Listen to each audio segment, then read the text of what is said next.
मध्य प्रदेश, बिहार, महाराष्ट्र, मणिपुर, जम्मू कश्मीर सार्वजनिक रूप से ज्ञात अनैतिक और सत्ता के अनुचित उपयोग के साथ हमने भारत के 7 राज्यों में थोपी हुई सरकारें देखी हैं। कुछ अन्य मुद्दों पर तथ्य हैं।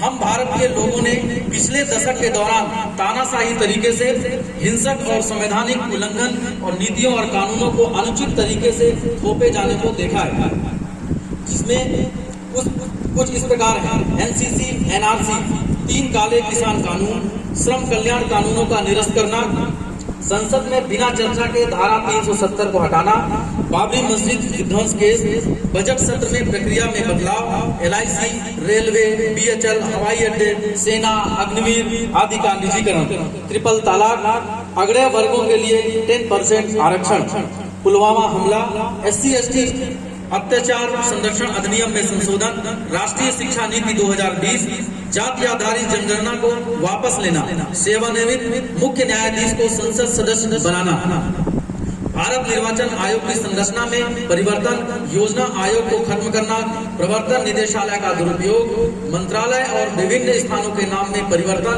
GST का प्रवर्तन और RBI के बारे में नियम, नोटबंदी, कोरोना का आयात और कोविड-19 का लॉकडाउन लगाना, सांप्रदायिक हिंसा, चुनाव के लिए EVM का उपयोग।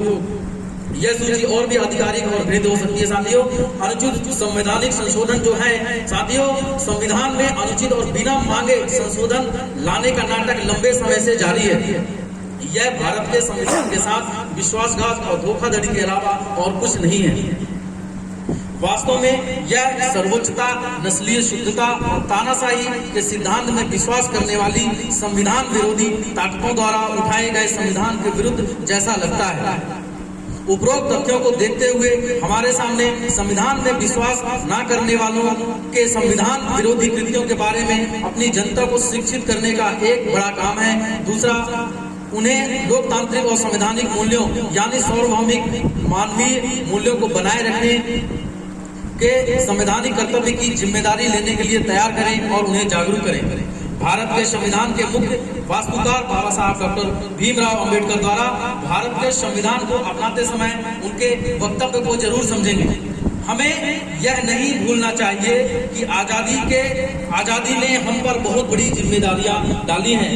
आजादी के बाद हमने किसी भी गलत चीज के लिए अंग्रेजों को दोषी ठहराने का बहाना खो दिया है।